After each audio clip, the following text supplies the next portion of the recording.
Supreme court ನಿಂದ ಇವತ್ತು ಮಹತ್ವದ ಆದೇಶ ಹೊರ ಬಂದಿದೆ. ಬಿಗ್ ಶಾಕ್ ಎದುರಾಗಿರುವಂತದ್ದು ದರ್ಶನ್ ಮತ್ತು ಅವರ ಅಭಿಮಾನಿಗಳು ಕೂಡ ಕಾದು ಕುಳಿತಿದ್ರು. ಏನಾಗತ್ತೆ ದರ್ಶನ್ ಅವ್ರಿಗೆ, ಜೈಲ್ ಸಿಗುತ್ತಾ ಅಥವಾ ಮತ್ತೆ ಜೈಲ್ಗೆ ಹೋಗ್ತಾರಾ ಅಥವಾ ಬೇಲ್ ಸಿಗುತ್ತಾ, ಈ ರೀತಿಯಾಗೆಲ್ಲ ಬಹಳಷ್ಟು ಇತ್ತು. ಇದಕ್ಕೆ ಒಂದು ತಾರ್ಕಿಕ ಅಂತ್ಯವನ್ನ ಸುಪ್ರೀಂ ಕೋರ್ಟ್ ಕೊಟ್ಟಿದೆ. ಇನ್ನು ಈ ಹಿಂದೆ ನಟ ದರ್ಶನ್ ಅವರು 98 ದಿನ ಜೈಲಿನಲ್ಲಿ ಇರ್ತಾರೆ. ಅಂದ್ರೆ 18 ತಿಂಗಳು ಕೊಲೆಯಾದ ಆದ್ಮೇಲೆ ಏನೇನೆಲ್ಲ ಆಯ್ತು, ಆ 98 ದಿನ ಹೇಗಿದ್ರು ಮತ್ತು 14 ತಿಂಗಳ ಕೊಲೆ ಆಯ್ತು, ಅದಾದ್ಮೇಲೆ ಏನೇನೆಲ್ಲ ಆಯ್ತು ಅದನ್ನ ಒಂದೊಂದು ಹಾಗೆ ಹೇಳ್ತಾ ಹೋಗ್ತೀನಿ ನೋಡಿ. ಜೂನ್ 7, 2024 ಚಿತ್ರದುರ್ಗದ ರೇಣುಕಾಸ್ವಾಮಿ ಕೊಲೆ ಪ್ರಕರಣ ಬಯಲಾಗುತ್ತೆ. ಯಾವುದೋ ಮೋರಿ ಹತ್ರ ರೇಣುಕಾಸ್ವಾಮಿಯ ದೇಹ ಸಿಗುತ್ತೆ. ಯಾರು ಊಹೆನ ಕೂಡ ಮಾಡ್ಕೊಂಡಿರೋದಿಲ್ಲ, ಅದು ರೇಣುಕಾಸ್ವಾಮಿಯ ಈ ರೀತಿಯಾಗಿ ಒಂದು ವ್ಯಕ್ತಿ ಆಗಿರ್ತಾನೆ, ಅದನ್ನ ದರ್ಶನ್ ಅಂಡ್ ಗ್ಯಾಂಗ್ ಅವರು ಕೊಲೆ ಮಾಡಿರ್ತಾರೆ. ಈ ರೀತಿಯಾಗಿ ಯಾವುದೂ ಕೂಡ ಊಹೆ ಇರಲಿಲ್ಲ.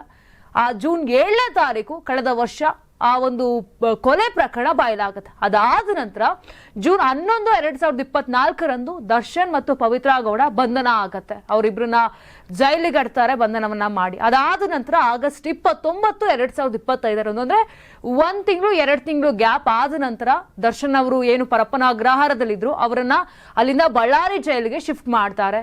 ಸೊ ಅದಾದ ನಂತರ ಅಕ್ಟೋಬರ್ 30 ಅಂದ್ರೆ 1 ತಿಂಗಳ ಆದ ನಂತರ ಆ ಬಳ್ಳಾರಿ ಜೈಲಲ್ಲಿ ಏನಿದ್ರು ದರ್ಶನ್ ಅವರು, ಅದಾದ ನಂತರ ಮೆಡಿಕಲ್ ಬೇಲನ್ನ ತೆಗೆದುಕೊಳ್ತಾರೆ. ಏನಂತ ಹೇಳಿರ್ತಾರೆ, ನನಗೆ ಬೆನ್ನು ನೋವಿರೋ ಕಾರಣ ಆಪರೇಷನ್ ಮಾಡಿಸ್ಬೇಕಾಗತ್ತೆ, ಸೊ ಹಾಗಾಗಿ ನನಗೆ ದಯವಿಟ್ಟು ನೀವು ಬೇಲನ್ನ ಕೊಡಿ ಅಂತ ಒಂದು ಅರ್ಜಿಯನ್ನ ಕೂಡ ದರ್ಶನ್ ಅವರು ಸಲ್ಲಿಸಿರ್ತಾರೆ. ಸೊ ಈ ಕಾರಣಕ್ಕೆ ಕೋರ್ಟ್ ಆದೇಶವನ್ನ ಕೂಡ ಕೊಟ್ಟಿರುತ್ತೆ ಮತ್ತು ಬೇಲನ್ನ ಕೂಡ ಕೊಟ್ಟಿರತ್ತೆ. ಬಟ್ ಆದ್ರೆ ಅದಾದ್ಮೇಲೆ ಪ್ರಶ್ನೆಗಳು ಬಂದಂಥದ್ದು, ಯಾವುದು ಆಪರೇಷನ್ ಆಗ್ಲಿಲ್ಲ, ಏನೂ ಕೂಡ ಆಗ್ಲಿಲ್ಲ, ಬಟ್ ಯಾವ ಕಾರಣಕ್ಕೆ ಇವರು ಮೆಡಿಕಲ್ ಬೇಲನ್ನ ತೆಗೆದುಕೊಂಡು ಬಂದ್ರು, ಈ ರೀತಿಯಾಗಿ ಕೂಡ ಚರ್ಚೆಗಳಾಗ್ತಿರತ್ತೆ. ಸೊ 98 ದಿನಗಳ ಕಾಲ ಜೈಲಿನಲ್ಲಿ ಇದ್ದಂತ ನಟ ದರ್ಶನ್ ಮತ್ತೆ ರಿಲೀಸ್ ಆಗ್ತಾರೆ. ಸೊ ಅದಾದ ನಂತರ ಡಿಸೆಂಬರ್ 13, 2024 ಈ ದರ್ಶನ್ ಬಿಟ್ಟು ಬೇರೆ ಎಲ್ಲ ಏನು ಆರೋಪಿಗಳಿದ್ರು ಅವರೆಲ್ಲರಿಗೂ ಕೂಡ ರೆಗ್ಯುಲರ್ ಬೇಲ್ ಅನ್ನ ನೀಡ್ತಾರೆ 2024 ಡಿಸೆಂಬರ್ 13. ಸೊ ಇದಾದ ನಂತರ ಜನವರಿ 7, 2025 ಹೈಕೋರ್ಟ್ ಆದೇಶ ಪ್ರಶ್ನೆ ಮಾಡಿ ಸುಪ್ರೀಂಗೆ ಅರ್ಜಿ ಹೋಗುತ್ತೆ. ಹೇಗೆ ನೀವು ಬೇಲನ್ನ ಕೊಟ್ರಿ ಅಂತ ರಾಜ್ಯ ಸರ್ಕಾರ ಒಂದು ಅರ್ಜಿಯನ್ನ ಸಲ್ಲಿಸುತ್ತೆ. ಈ ಒಂದು ಜಾಮೀನನ್ನ ನೀವು ರದ್ದು ಮಾಡಬೇಕು, ಹೈಕೋರ್ಟ್ ಆದೇಶ ಏನ್ ಕೊಟ್ಟಿದೆ ಅದು ಸರಿಯಲ್ಲ ಅನ್ನೋ ನಿಟ್ಟಿನಲ್ಲಿ ಸುಪ್ರೀಂಗೆ ಅರ್ಜಿಯನ್ನ ಸಲ್ಲಿಸಲಾಗುತ್ತೆ. ಸೊ ಅದಾದ ನಂತರ ಜುಲೈ 17, 2025 ಜಾಮೀನು ನೀಡೋದಕ್ಕೆ ಒಂದು ರೀತಿಯಾಗಿ ಸುಪ್ರೀಂ ಅಸಮಾಧಾನವನ್ನ ಹೊರಹಾಕುತ್ತೆ. ಹೇಗೆ, ಯಾವ ಬೇಸ್ ಮೇಲೆ ಹೈಕೋರ್ಟ್ ಆದೇಶವನ್ನ ಕೊಡ್ತು ಅಂತ ಜುಲೈ 17 ಏನು ವಿಚಾರಣೆ ಆಗತ್ತೆ. ಸೊ ಅದಾದ ನಂತರ ಸುಪ್ರೀಂ ಕೋರ್ಟ್ ಅಸಮಾಧಾನವನ್ನ ಹೊರ ಹಾಕುವಂಥದ್ದು. ಸೊ ಅದಾದ ನಂತರ ಜುಲೈ 17 ಅದಾಗುತ್ತೆ. ಜುಲೈ 22ಕ್ಕೆ ಮತ್ತೆ ವಿಚಾರಣೆ ಇರುತ್ತೆ. ಸೊ ಆ ವಿಚಾರಣೆ ದಿನ ವಕೀಲ ಸಿದ್ಧಾರ್ಥ ದವೆ ಏನಿರ್ತಾರೆ ಅವರು ಹೊಸದಾಗಿ ಆ ಒಂದು ಕೇಸ್ಗೆ ನೇಮಕ ಆಗಿರ್ತಾರೆ. ಸೊ ಅದಕ್ಕೆ ಅವತ್ತು ಹೇಳ್ತಾರೆ, ನನಗೆ ಸ್ವಲ್ಪ ಕಾಲಾವಕಾಶ ಬೇಕು, ಇದ್ರ ಬಗ್ಗೆ ಸ್ಟಡಿ ಮಾಡಬೇಕಾಗಿದೆ, ನಂಗೆ ನಿನ್ನೆ ನೈಟ್ ಅಷ್ಟೇ ಗೊತ್ತಾಗಿರೋವಂಥದ್ದು, ಸೊ ನಿನ್ನೆ ನೈಟ್ ಅಷ್ಟೇ ನಾನು ಈ ಕೇಸ್ನ ತಗೊಂಡಿದ್ದೀನಿ ಅಂತ ಜುಲೈ 22, 2025 ಹೇಳ್ತಾರೆ. ಸೊ ಹಾಗಾಗಿ ಅದನ್ನ ಮುಂದೂಡ್ತಾರೆ, ಆ ಒಂದು ವಿಚಾರಣೆಯನ್ನ ಮುಂದೂಡಿಕೆ ಮಾಡ್ತಾರೆ. ಅದಾದ ನಂತರ ಆಗಸ್ಟ್ 6 ಅಂದ್ರೆ ಇವತ್ತು 14 ಅಂತ ಹೇಳಿದ್ರೆ ಒಂದು 6-7 ದಿನ ಹಿಂದೆ ಒಂದು ವಾದ ಪ್ರತಿವಾದ ಸಲ್ಲಿಕೆ ಆಗತ್ತೆ. ಆ ಒಂದು ಮಧ್ಯ ಪವಿತ್ರಾ ಗೌಡ ಒಂದು ಕಡೆ ಅರ್ಜಿಯನ್ನ ಸಲ್ಲಿಸಿರ್ತಾರೆ, ನನಗೆ ಒಬ್ಬಳೇ ಮಗಳಿದ್ದಾಳೆ, ನಾನು ಸಿಂಗಲ್ ಪೇರೆಂಟ್ ಆಗಿದ್ದೀನಿ, ನನ್ನ ತಂದೆ ತಾಯಿಯನ್ನ ನೋಡ್ಕೊಬೇಕು, ದಯವಿಟ್ಟು ನನ್ನ ಜಾಮೀನನ್ನ ರದ್ದು ಮಾಡಬೇಡಿ ಅಂತ ಸುಪ್ರೀಂ ಕೋರ್ಟ್ಗೆ ಒಂದು ಅರ್ಜಿಯನ್ನ ಕೂಡ ಸಲ್ಲಿಸ್ತಾರೆ.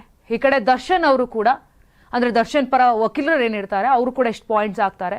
ಸೊ ಆ ಜಾಗದಲ್ಲಿ ದರ್ಶನೇ ಇರಲಿಲ್ಲ, ಯಾವುದೇ ಒಂದು ಪುರಾವೆಗಳಿಲ್ಲ ದರ್ಶನ್ ಅವರು ಅಲ್ಲಿ ಇದ್ರು ಅಂತ ಹೇಳಲಿಕ್ಕೆ, ಪೊಲೀಸರು ಸರಿಯಾಗಿ ತನಿಖೆ ಮಾಡಿಲ್ಲ, ಈ ರೀತಿಯಾಗಿ ಬಹಳಷ್ಟು ಪಾಯಿಂಟ್ಗಳೆಲ್ಲನೂ ಸೇರಿ ಆಗಸ್ಟ್ 6 ಎಲ್ಲ ಕೂಡ ಸಲ್ಲಿಕೆ ಆಗತ್ತೆ. ಸೊ ಅದಾದ ನಂತರ ಇವತ್ತು ಆಗಸ್ಟ್ 14, 2025 ದರ್ಶನ್ ಅಂಡ್ ಗ್ಯಾಂಗ್ ಏನು ಆ 7 ಆರೋಪಿಗಳಿದ್ರು ಪವಿತ್ರಾ ಗೌಡ ಸೇರಿ ಅವರ ಜಾಮೀನನ್ನ ರದ್ದು ಮಾಡಿ ಸುಪ್ರೀಂ ಕೋರ್ಟ್ ಆದೇಶವನ್ನ ಕೊಟ್ಟಿದೆ. ಈಗಾಗಲೇ ಪೊಲೀಸರು ಎಲ್ಲಾ ಕಡೆ ಕೂಡ ಸರ್ಚ್ ಮಾಡ್ತಾ ಇದ್ದಾರೆ. ರಾಜಾಜಿನಗರದಲ್ಲಿರುವಂತಹ ಪವಿತ್ರಾ ಗೌಡ ಮನೆ ಮುಂದೆ ಇವಾಗ ಆಲ್ರೆಡಿ ಪೊಲೀಸರು ಇರುವಂತದ್ದು, ಎಲ್ಲೂ ಆಚೆ ಹೋಗಂಗಿಲ್ಲ ಅನ್ನೋ ಒಂದು ನಿಟ್ಟಿನಲ್ಲಿ ಕಾಯ್ತಾ ಇದ್ದಾರೆ. ಇವತ್ತೇ ಏನು ನಾಳೆ ಇಂಡಿಪೆಂಡೆನ್ಸ್ ಡೇ ಆಗಿರ್ಬೋದು, ಅದಾದ ನಂತರ ವೀಕೆಂಡ್ ಇರ್ಬೋದು. ಸೊ ಈ ಒಂದು ಇದರಲ್ಲಿ ಮತ್ತೆ ಡಿಲೇ ಆಗೋದು ಬೇಡ ಅಂತ ಇವತ್ತು ಸುಪ್ರೀಂ ಕೋರ್ಟ್ ಹೇಳಿರುವಂಥದ್ದು. ಸೊ ಇವತ್ತೇ ನೀವು ಅರೆಸ್ಟ್ ಮಾಡಬೇಕು ಅಂತ. ಇನ್ನು ದರ್ಶನ್ ಅವ್ರು ಎಲ್ಲಿದ್ದಾರೆ ಅನ್ನೋದು ಕೂಡ ಗೊತ್ತಿಲ್ಲ. ಇವಾಗ ಆಲ್ರೆಡಿ ಪೊಲೀಸರು ಎಲ್ಲಾ ಕಡೆ ಸರ್ಚ್ ಮಾಡ್ತಿದ್ದಾರೆ, ಬೆಂಗಳೂರು ಆಗಿರ್ಬೋದು, ಮೈಸೂರು ಆಗಿರ್ಬೋದು, ಅವ್ರ ಫಾರ್ಮ್ ಹೌಸ್ ಆಗಿರ್ಬೋದು, ಅವರ ತಾಯಿ ಮನೆ ಆಗಿರ್ಬೋದು. ಇನ್ನೊಂದೇಂದ್ರೆ RR ನಗರದಲ್ಲಿರುವಂತಹ ಅವ್ರ ಮನೆಗೆ ಜಾಸ್ತಿ ದರ್ಶನ್ ಅವರು ಅರೆಸ್ಟ್ ಆದ್ಮೇಲೆ ಬರ್ತಿರ್ಲಿಲ್ಲ ಅನ್ನೋ ಒಂದು ಮಾಹಿತಿ ಕೂಡ ಇದೆ. ಸೊ ಹಾಗಾಗಿ ಅವರ ಪತ್ನಿ ವಿಜಯಲಕ್ಷ್ಮಿ ಮನೆಯಲ್ಲಿ ಆಗಿರ್ಬೋದು. ಸೊ ಎಲ್ಲ ಕಡೆ ಕೂಡ ಸರ್ಚ್ ಮಾಡ್ತಾ ಇದ್ದಾರೆ. ಇನ್ನೊಂದು ಮಾಹಿತಿ ಬರ್ತಾ ಇರುವಂತದಂದ್ರೆ ದರ್ಶನ್ ಅವರು ನಿನ್ನೆ ರಾತ್ರಿ 8 ಗಂಟೆಗೆ ಬೆಂಗಳೂರಿನಿಂದ ಎಲ್ಲೋ ಒಂದು ಅಜ್ಞಾತ ಸ್ಥಳಕ್ಕೆ ಹೋಗಿದ್ದಾರೆ ಅಂತ. ಸೊ ಎಲ್ಲ ಬೆಳವಣಿಗೆಗಳು ಕೂಡ ಆಗ್ತಾ ಇದೆ. ಸೊ ದರ್ಶನ್ ಅವರು ಎಲ್ಲಿದ್ದಾರೆ ಅಂತ ಈಗಲೂ ಕೂಡ ಗೊತ್ತಿಲ್ಲ. ಸೊ ಯಾವ ರೀತಿಯಾಗಿ ಅರೆಸ್ಟ್ ಮಾಡ್ತಾರೆ, ಎಷ್ಟೊತ್ತಿಗೆ ಅರೆಸ್ಟ್ ಆಗ್ತಾರೆ, ಇದನ್ನೆಲ್ಲವನ್ನು ಕೂಡ ನೋಡ್ಬೇಕಾಗಿರುತ್ತೆ. ಈ ರೀತಿಯಾಗಿ ಒಂದಾದ್ಮೇಲೊಂದು ಆ ಘಟನೆಗಳು ನಡ್ಕೊ ಬಂದಿರುವಂತದ್ದು. ನಾನು 86 kg ಇದ್ದವಳು 71 kg ಬಂದಿದ್ದೀನಿ. ವಯಸ್ಸಾದ್ಮೇಲೆ ಸ್ಮಾರ್ಟ್ ಆಗಿ ಕಾಣ್ತೀರಾ ಅಂದ್ರೆ ಜಿನ್ನಿ. 126 kg ವೇಟ್ ಇದ್ದು ನಾವು ಈಗ 114 kg ಲೆಕ್ಕ ಬಂದಿದ್ದೀವಿ. ಯಾವುದೇ ಸೈಡ್ ಎಫೆಕ್ಟ್ ಆಗಿಲ್ಲ. 84ರಿಂದ 50 kg ಬಂದೆ. ಆಮೇಲೆ ಸಣ್ಣಗೆ ಫಿಟ್ ಆಗಿದ್ದೀನಿ. ಅದಕ್ಕೆ ನಾನು ಯೂಸ್ ಮಾಡ್ತಾ ಇರೋದು ಜೀನಿ ಸ್ಲಿಮ್.